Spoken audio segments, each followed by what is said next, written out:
नमस्कार, स्वागत है आप सभी का उत्तराखंड न्यूज में। मैं हूं आपके साथ कुमार कुणाल धीरज। उत्तराखंड में कांग्रेस की प्रदेश प्रभारी कुमारी शैलजा को लेकर राजनीति तेज हो गई है।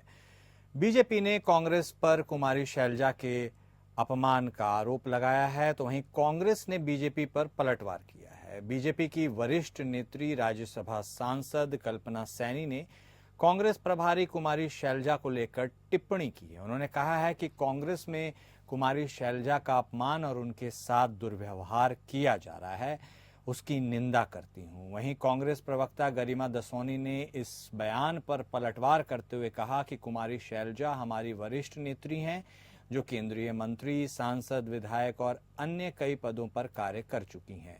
वह एक वरिष्ठ नेता हैं। साथ ही गरिमा दसोनी ने कहा कि अगर आप महिला अपराध को लेकर कुछ कहती तो अच्छा होता।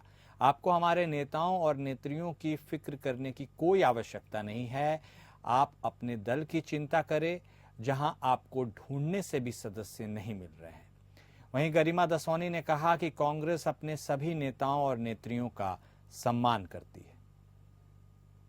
कांग्रेस को तो जो बवाल मचा है, मैं उसके विषय में न बोल करके मात्र इतना बोलूंगी कि नारी शक्ति का जिस तरह से उपेक्षा और अपमान अपनी वरिष्ठ नेता शैलजा जी को लेकर के किया जा रहा है, जिस तरह से उनके साथ व्यवहार हो रहा है, मैं उसकी निंदा करती हूँ। एक महिला होने के नाते मैं उसे नारी शक्ति का अपमान मानती हूँ। देखिए, सैनी महोदया से मैं कहना चाहूंगी, मुकेश बोरा पर आप मुखारबिंद खोलती तो अच्छा लगता। आप एक महिला हैं, महिला अपराधों पर कुछ बोलती तो अच्छा लगता। न मुकेश बोरा पर आप कुछ बोली, आज ये हाल आपके दल का हो गया कि आपके दुग्ध संघ का अध्यक्ष जो है मारे मारे फिर रहा है। इनामी राशि उस पर घोषित हो रही है, उसकी संपत्ति की कुर्की हो रही है, उसको भगोड़ा घोषित किया जा रहा है, पर वो मिल नहीं रहा है। और वहीं सल्ट का मंडल अध्यक्ष, चंपावत के मंडल अध्यक्ष पर भी आप इसी तरह से मुंह में दही जमा कर बैठी रही। शायद इसी का इनाम मिला आपको, जो आपको दिल्ली भेजा गया। जो संजय कुमार पर आपने चुप्पी साधी, महेश नेगी पर और सुरेश राठौर पर आपने चुप्पी साधी। आपसे एक महिला होने के नाते हम अपेक्षा कर रहे थे कि कल शौचालय में एक शव मिला है नवजात बच्ची का, उस पर आप कुछ बोलती। डॉक्टर्स डे था कल। कल्पना सैनी जी, कांग्रेस पार्टी सक्षम है अपने नेताओं और नेत्रियों का ख्याल रखने के लिए, उनका भला और अच्छा सोचने के लिए। आपको हमारे नेताओं और नेत्रियों की चिंता करने की जरूरत नहीं है। कुमारी शैलजा हम सबके लिए प्रेरणा स्रोत हैं। हमारी जैसी महिलाएं जो राजनीति में अपना स्थान ढूंढ रही हैं, उनके लिए एक प्रेरणा स्रोत हैं, क्योंकि वो सांसद भी रह चुकी हैं, वो विधायक भी रह चुकी हैं, वो केंद्रीय मंत्री भी रह चुकी हैं और बहुत ग्रेसफुली उन्होंने कैरी करा है अपने आप को सारे पदों पर। और ईश्वर ने चाहा तो निश्चित रूप से और ऊंचे पायदान पर वो जाएंगी। कांग्रेस पार्टी उनका भला सोचने के लिए काफी है। आप तो इस वक्त अपने दल की सोचो, क्योंकि आपके दल में ढूंढे से सदस्य नहीं मिल रहे हैं, क्योंकि आज उत्तराखंड में भाजपा दलदल का पर्यायवाची हो चुकी है। बीच हमारे सहयोगी सतीश कोठारी हमारे साथ जुड़ चुके हैं, उनसे बातचीत करेंगे। सतीश, अजीब सी असमंजस की स्थिति है। बीजेपी ही कांग्रेस पर कांग्रेस की ही नेत्री का अपमान करने का आरोप लगा रही है। कांग्रेस भी इस बात को लेकर हमलावर है, पलटवार कर रही है कि आप अपने दल का सोचिए, हमारे दल के लोगों की चिंता मत कीजिए। आखिर ये पूरा मामला फंसा कैसे, और इस पूरे मामले के बारे में हमारे दर्शकों को बताइए। मैं बात कर रहा हूँ तो जिस तरीके से कांग्रेस ने जिस तरीके की जो भाजपा ने आरोप लगाए हैं कि जिस तरीके से हरियाणा में कुमारी शैलजा के पास जो अनदेखी की जा रही है और उन पे जो है उनको लेकर काफी बयानबाजी करी है, तो उसको लेकर कांग्रेस का सीधा कहना है कि पहले उन बेटियों की सोचें जो इस समय रेप केस की शिकार बनी हुई है, उन बेटियों की सोचें जो इस समय भाजपा के नेताओं के कुकर्म के कारण ये इस समय जड़ तर भटक रही है। तो उसको लेकर लगातार बयानबाजियां चल रही थी। तो उसको लेकर लगातार जिस तरीके से कांग्रेस हमला रेप जैसे अंकिता भंडारी है, जिस तरीके से एक हरिद्वार में केस हुआ, ऐसे जो महिला अत्याचार को लेकर जिस तरीके से कांग्रेस वो हो रही हमलावर हो रही है, तो उसी को लेकर गरिमा महाराज दसोनी ने साफ कहा कि भाजपा जो है अपनी नेत्रियों के बारे में सोचे, अपने बारे में सोचे, ना कि हमारे बारे में सोचे। और जिस तरीके से कि ये हो रहा है कि जिस तरीके से भाजपा में इस तरीके की जो कुकृत हो रहे हैं, तो उनके बारे में सोचे। यहाँ पे क्योंकि महिला अत्याचार काफी बढ़ रहा है उत्तराखंड में, तो काफी क्राइम रेट बढ़ रहा है, तो उसको लेकर काफी जो है आक्रामक हुई गरिमा महाराज दसोनी जी। जी बिल्कुल, कई बेहद संजीदे मुद्दे हैं जिसके ऊपर बात करने की जरूरत है, लेकिन यहाँ राजनीतिक आरोप प्रत्यारोप का तो एक अलग ही दौर चल रहा है।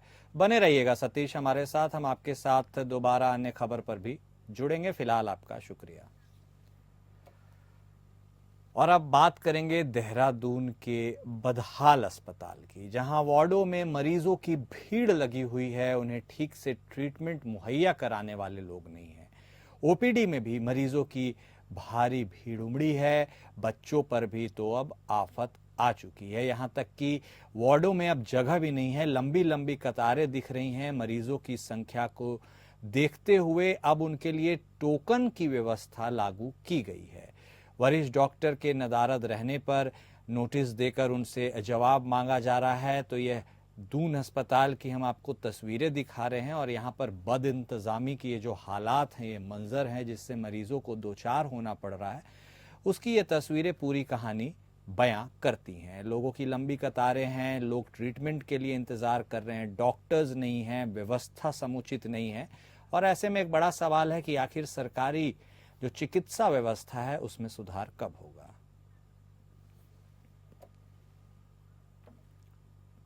वहीं दून मेडिकल कॉलेज अस्पताल के शौचालय में नवजात के मिलने से अस्पताल में सनसनी फैल गई है। नवजात का सिर टॉयलेट की शीट में फंसा हुआ था, जिसके चलते पुलिस ने शीट को तोड़कर नवजात को बाहर निकाला। डॉक्टर्स ने उसे मृत घोषित कर दिया।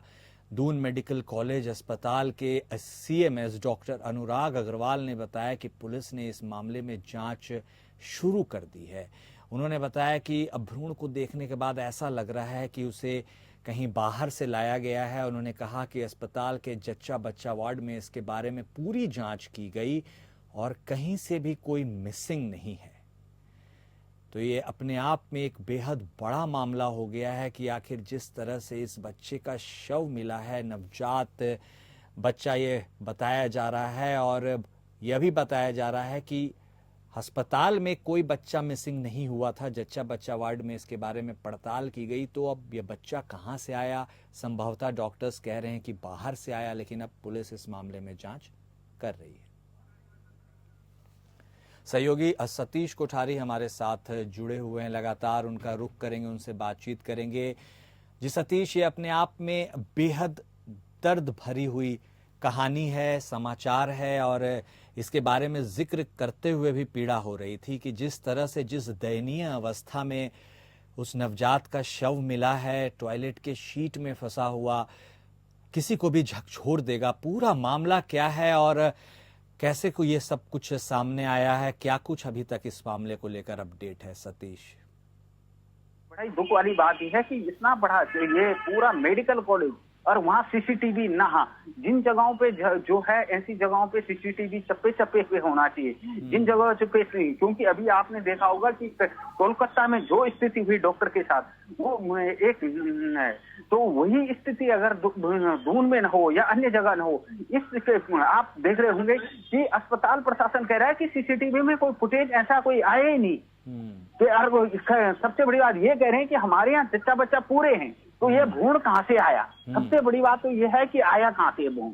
अगर आया है तो जांच क्यों नहीं, और पता क्यों नहीं लग पा रहा है कि कहाँ से आया? क्योंकि इतना बड़ा मेडिकल कॉलेज, वहाँ सीसीटीवी ना होना, तो ये एक दुर्भाग्य की बात है। सबसे बड़ा दुर्भाग्य तो यहाँ पे है, और उस माँ के लिए है जिसने ये भ्रूण फेंका है, उस लेडी के लिए है। लेकिन उससे बड़ा दुर्भाग्य हमारा ये है कि उतने बड़े मेडिकल कॉलेज में एक सीसीटीवी नहीं है, और सीसीटीवी फुटेज नहीं मिल पा रही है कि कहाँ से ये भ्रूण आया है और क्या है। क्योंकि कब तक जांच होगी, पुलिस प्रशासन कब तक जांच करेगी, कब तक पता लग पाएगा कि किसका ये भ्रूण है और किसने डाला है और कहां से ये आया है। लेकिन ये अस्पताल प्रशासन पे भी सवाल खड़े होते हैं कि वहां सीसीटीवी क्यों नहीं था और क्यों सीसीटीवी फुटेज में आया नहीं। ये इन जगहों में, जबकि मेडिकल कॉलेजों में, मेडिकल कॉलेज है, पूरे उत्तराखंड का मेडिकल कॉलेज है वो, और वहाँ जो है सीसीटीवी ना होना, और वहाँ जो है वो ना आना, सीसीटीवी ना आना। बिल्कुल, काफी जरूरी बात आपने बताई है सतीश। और ऐसे में क्या यह भी अंदेशा जताया जा रहा है कि जो स्वास्थ्य कर्मी हैं, डॉक्टर्स हैं, कहीं और पूरा अस्पताल प्रबंधन कहीं लीपापोती तो नहीं कर रहा है इस पूरे मामले में? तो यही लगता है, क्योंकि सवाल तो ये खड़े होते हैं ना कि सीसीटीवी फुटेज में क्यों नहीं आया और क्यों सीसीटीवी नहीं है पूरे अस्पताल में। क्यों ऐसी जगहों पे सीसीटीवी नहीं है? संवेदन जगह, कल का अगर कोई दुर्घटना होती है, कहीं किसी महिला के साथ, किसी नर्स के साथ ऐसा कोई दुर्व्यवहार होता है तो क्या रह जाएगा, क्या जवाब देगा अस्पताल प्रशासन? क्योंकि इस तरीके की हरकतें होना एक बहुत बड़ी बात मानी जाती है। जी बहुत शुक्रिया सतीश, हमारे साथ जुड़ने के लिए। नजर बनाए रखिएगा आप इस खबर पर। फिलहाल आपका शुक्रिया। देहरादून में लेफ्ट टर्न को बाधित करने वाले वाहन चालकों के विरुद्ध दून पुलिस ने शहर में एक अभियान चलाया है। मॉडिफाइड और रेट्रो साइलेंसर लगे वाहनों के विरुद्ध दून पुलिस लगातार कार्रवाई कर रही है। देहरादून नगर में अलग अलग टीमें भी गठित की गई हैं जो मॉडिफाइड और रेट्रो साइलेंसर लगे वाहनों के विरुद्ध कार्यवाही कर रही है। वहीं लेफ्ट टर्न को बाधित करने वाले 110 वाहन चालकों के विरुद्ध मोटर व्हीकल एक्ट में कार्रवाई की गई है। अभियान के दौरान अब तक 226 मॉडिफाइड रेट्रो साइलेंसर लगे वाहनों को सीज भी किया गया है।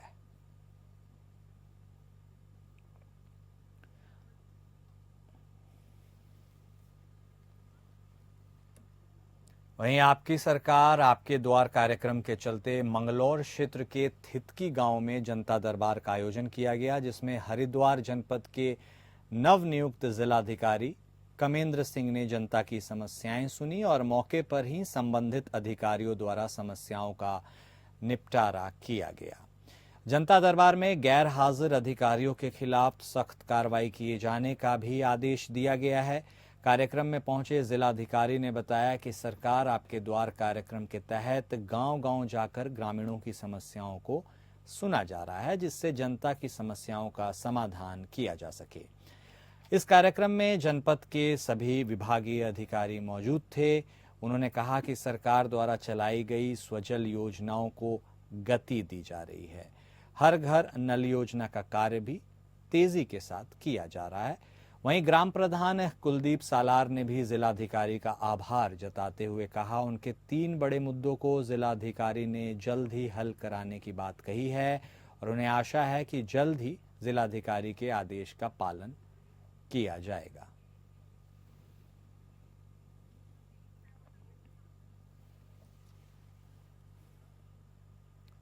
उधम सिंह नगर में अपराध तथा अपराधियों पर कड़ी कार्रवाई के लिए एसएसपी मणिकांत मिश्रा पूरी सख्ती दिखा रहे हैं। एसएसपी देर रात्रि में करीब 1 बजे जनपद के थाना ट्रांजिट कैंप पहुंचे और वहां के सभी कर्मचारियों के साथ एक मीटिंग की और थाना ट्रांजिट कैंप में नियुक्त सभी उप निरीक्षक की मीटिंग लेकर लंबित मामलों पर त्वरित कार्रवाई कर जल्द से जल्द इसका निस्तारण करने के आदेश दिए। एसएसपी ने कहा कि थाने पर पीड़ितों की सुनवाई तुरंत होनी चाहिए तथा उस पर तुरंत कार्रवाई होनी चाहिए। महिलाओं तथा बच्चों से संबंधित मामले में अतिशीघ्र कार्रवाई करे तथा उनका त्वरित निवारण करें। अवैध नशा तथा नशे के कारोबारियों को जड़ से खत्म करने के लिए कड़ी से कड़ी कार्रवाई करें। इसके अतिरिक्त एसएसपी उधम सिंह नगर द्वारा बताया गया कि रात्रि के समय अपराध पर नियंत्रण के लिए प्रभावी रूप से गश्त अथवा पेट्रोलिंग की जाए तथा संदिग्धों के विरुद्ध कार्रवाई होती रहे। थाना क्षेत्र में पड़ने वाले सभी कबाड़ के गोदामों का सत्यापन करने का भी आदेश दिया गया है।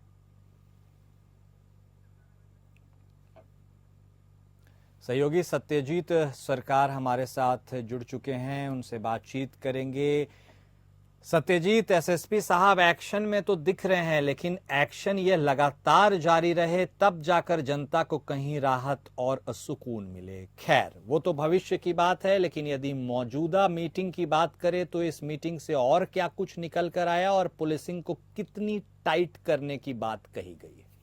जी देखिए, सबसे पहले तो ये माने एसएसपी जो मणिकांत मिश्रा हैं, ये अभी हाल ही में उधम सिंह नगर में यहाँ पे आए हैं। इससे पहले जो मंजुनाथ टीसी एसएसपी वहाँ पे थे, लेकिन उनके ट्रांसफर के बाद ये नए एसएसपी आए हैं मणिकांत मिश्रा। जब से ये आए हैं तब से ये अक्सर मोड़ पे देखने को मिल रहा है। अभी कहीं ना कहीं लगातार जिले में, चाहे काशीपुर बताया, चाहे सीतागंज बताया, चाहे रुद्रपुर के क्षेत्र बताया, लगातार रात को भी मॉनिटरिंग कर रहे हैं। रात को 1 से 2 बजे के बीच में पहुंच रहे हैं। यहाँ पे पहुंच के जितने भी यहाँ पे टीम है पुलिस विभाग की, उनको लेकर मीटिंग भी कर रहे हैं। क्योंकि अभी हाल ही में रुद्रपुर में देखा जो गया है, लगातार जो पुलिस के साथ यहाँ पे कुछ और जो अन्य लोग हैं उन लोगों के साथ यहाँ पे जिस तरह के यहाँ पे घटना देखने को मिली है, जिसको लेकर एसएसपी जो यहाँ पे मणिकांत मिश्रा है, वो एक्शन मोड में देखने को मिल रहा है। उसको लेकर जितने भी पुलिस विभाग के आला अधिकारी हैं, लोग नीचे स्टाफ है, उन लोगों को एक मीटिंग की गई है, उन लोगों को ये जानकारी दी गई है कि जो जनता है उनसे, जो आम जनमानस की तरह उनसे अच्छा सही से व्यवहार किया जाए। और बाकी जो जिस प्रकार से सत्तापन की बात करें तो सत्तापन को उसमें बहुत ज्यादा यहाँ पे अभी देखा जा रहा है कि बाहर जितने व्यक्ति आए हैं, लोग यहाँ पे उधम सिंह नगर पे आके रुके हुए हैं, उनको सत्तापन का भी विशेष ध्यान दिया जा रहा है। चाहे होटल की बात बताया, चाहे यहाँ पे किसी दुकान पे बात बताया जाए, सत्तापन के भी विशेष ध्यान दिया जा रहा है। और जितने भी महिलाएं अगर बात करें, महिलाओं के लिए चाहे किसी प्रकार के यहाँ पे जो अपराधी किस्म का व्यक्ति कोई घटना हो रहे हैं, उनको ऊपर भी सख्त कार्रवाई की जाए। ये मणिकांत मिश्रा के सख्त आदेश यहाँ पे देखने को मिल रहा है। ओके, धन्यवाद सत्यजीत हमारे साथ जुड़ने के लिए और डिटेल में ये पूरे मीटिंग का निचोड़ बताने के लिए। स्कूलों की छुट्टी के वक्त शहर के भीतर ट्रैफिक व्यवस्था पूरी तरह से चरमरा जाती है, जिसके चलते शहर भर में आम जनमानस को लंबे जाम का सामना करना पड़ता है। इसको लेकर अब देहरादून जिलाधिकारी सवीन बंसल कोई नया प्लान बना सकते हैं। देहरादून के डीएम का कहना है कि इस मामले पर जल्द ही एसएसपी और अन्य मजिस्ट्रेट से बैठक आयोजित कर स्कूलों के भीतर पार्किंग व्यवस्था बनाने के लिए स्कूलों से भी बातचीत की जाएगी। स्कूली छात्रों को भी निजी वाहन से नहीं बल्कि सार्वजनिक परिवहन से स्कूल आने के लिए प्रेरित करने की मंशा होगी और इसके लिए भी कोशिश की जाएगी। तो लगातार जब से सवीन बंसल ने देहरादून के जिलाधिकारी का प्रभार संभाला है, तब से वह एक्शन मोड में नजर आ रहे हैं। कभी कार्यालयों का औचक निरीक्षण, तो अब ट्रैफिक की सुगम व्यवस्था को बरकरार रखने के लिए उन्होंने कोई एक्शन बनाने की ओर इशारा किया है। देहरादून के डीएम सवीन बंसल ने जिले के सभी स्कूलों को स्मार्ट बनाने की कवायद भी तेज कर दी है। उन्होंने अधिकारियों को निर्देश दिए हैं कि किसी भी स्कूल में चौक वाला ब्लैक बोर्ड नजर न आए। उन्होंने सभी स्कूलों में डिजिटल ब्लैक बोर्ड लगाने के आदेश दिए। उन्होंने कहा कि इसके लिए धन की कहीं से कोई कमी नहीं आने दी जाएगी। उन्होंने अधिकारियों को निर्देश दिया है कि प्रत्येक कक्षा में कम से कम 2 एलईडी बल्ब होने चाहिए और फर्नीचर की पर्याप्त व्यवस्था के साथ कोई बच्चा जमीन पर बैठा हुआ नहीं दिखना चाहिए। देहरादून के डीएम के रूप में सवीन बंसल ने हाल ही में चार्ज लिया है। वह लगातार जिले के विभिन्न विभागों को लेकर अधिकारियों के साथ सकारात्मक पहल भी कर रहे हैं। इसी कड़ी में स्कूलों को लेकर भी डीएम अब काफी सक्रिय नजर आ रहे हैं। उत्तराखंड में 4 धाम यात्रा लगातार जारी है। चारों धामों में अब तक 35 लाख से अधिक तीर्थ यात्रियों ने दर्शन किए हैं। बद्रीनाथ और केदारनाथ दोनों धामों में अब तक 21 लाख से अधिक तीर्थ यात्री दर्शन कर चुके हैं। बद्रीनाथ केदारनाथ मंदिर समिति के अध्यक्ष अजिंद्र अजय ने कहा कि इस बार मॉनसून सीजन में काफी बारिश हुई है। इसकी वजह से कई जगहों पर सड़कें बाधित हुई, लैंडस्लाइड की घटनाएं अधिक हुई। इसके कारण यात्रा बीच बीच में बाधित भी हुई। मॉनसून के कारण उत्तराखंड में 4 धाम यात्रा पर काफी प्रभाव देखने को मिला। अब यात्रा सुचारू रूप से प्रारंभ हो चुकी है। अभी तक चारों धामों में 35 लाख से ज्यादा श्रद्धालुओं ने दर्शन कर लिया है। सरकार ने यात्रा को फिर से सुचारू कर दिया है। चारों धामों में तीर्थ यात्रियों को किसी भी प्रकार से कोई असुविधा न हो, इस पर विशेष ध्यान रखा जा रहा है। तो ये हम आपको बता रहे हैं बद्रीनाथ और केदारनाथ के साथ अन्य 2 धामों के लिए जाने वाले श्रद्धालुओं से जुड़ी खबर, जिसमें जबरदस्त इजाफा हुआ है। 35 लाख लोगों ने अभी तक दर्शन कर लिया है। इनमें से 21 लाख लोगों ने तो सिर्फ केदारनाथ और बद्रीनाथ धाम के ही दर्शन किए हैं। बारिश अधिक हुई, उसके चलते कुछ रुकावटें आईं, लेकिन चीजें अब व्यवस्थित नजर आ रही हैं। उत्तराखंड में 4 धाम यात्रा लगातार जारी है। प्रत्येक धाम में 5 से 6 हजार तीर्थयात्री प्रतिदिन दर्शन कर रहे हैं। मुख्यमंत्री पुष्कर सिंह धामी ने 4 धाम यात्रा मार्गों पर बाधित सभी सड़कों को सुचारू करने के निर्देश दिए हैं। प्रदेश में पिछले दिनों 480 मार्ग आपदा और भूस्खलन के चलते बाधित हो गए थे।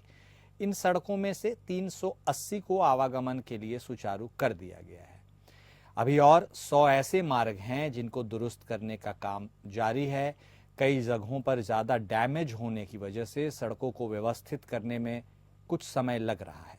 प्रदेश के आपदा प्रबंधन सचिव विनोद कुमार सुमन ने कहा कि अगले 2 से 3 दिनों में सभी बाधित सड़कों को आवागमन के लिए सुचारू रूप से खोल दिया जाएगा। उन्होंने मौसम विभाग की ओर से अगले कुछ दिनों के लिए प्रदेश में जारी मौसम की चेतावनी पर भी सभी जिलों को अलर्ट रहने के लिए कहा है। मौसम विभाग ने प्रदेश में अगले कुछ दिनों में कई हिस्सों में भारी से बहुत भारी बारिश की चेतावनी जारी की है।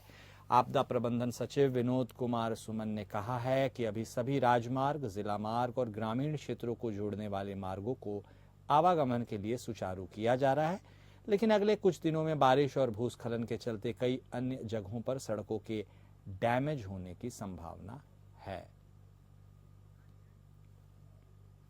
सहयोगी सतीश कोठारी हमारे साथ जुड़ चुके हैं, उनका रुख करेंगे। सतीश, 4 धाम यात्रा मार्ग अधिकतर भूस्खलन के चलते जब सड़कें बाधित हो जाती हैं तो उनमें जो रेगुलरिटी होती है वो अवरुद्ध हो जाती है। ऐसे में तकरीबन 480 मार्गों का जिक्र हुआ है, 380 खुल गए हैं। इसके साथ ही 100 अन्य को खोलने का काम जारी है।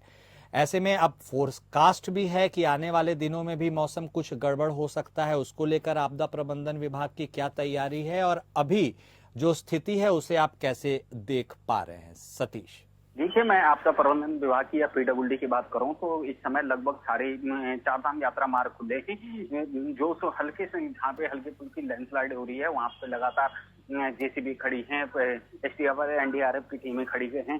आपदा प्रबंधन विभाग लगातार जब से ये विनोद कुमार सुमन आपदा सचिव बने हैं लगातार उस रूट पे चल भी रहे हैं। ये नहीं है कि वो खुद नहीं जा रहे, लगातार खुद रूट पे जा रहे हैं, मुआयना कर रहे हैं और लगातार जो है कभी गंगोत्री तो कभी यमुनोत्री तो कभी उत्तरकाशी, इस तरीके से चाहे कभी गौरीकुंड, कभी ये बद्रीनाथ रूट पे लगातार खुद भी जा रहे हैं। चाहे मैं पीडब्ल्यूडी की बात करूं तो लगातार खुद जा रहे हैं और खुद मॉनिटरिंग कर रहे हैं। तो उसको लेकर काफी है तो ये लगाइए कि जैसे मुख्य मार्ग का तो ये कर रखा है उन्होंने कि अगर लैंडस्लाइड होता है तो 1-2 दिन में तुरंत खोल ले जाती है। लेकिन रही बात ब्रांच रोडों की, तो ब्रांच रोडों में थोड़ा दिक्कत हो रही है, लेकिन इतनी ज्यादा दिक्कत हुई नहीं है। जल्दी बिहार जो है लगातार काम कर रहा है। चाहे मैं पीडब्ल्यूडी की बात करूं, चाहे मैं आपदा प्रबंधन की बात करूं, और सबसे बड़ी बात यह है कि लगातार मुख्यमंत्री धामी उन जगहों पे निगरानी कर रहे हैं कि जो है यात्रा रूट बंद न रहे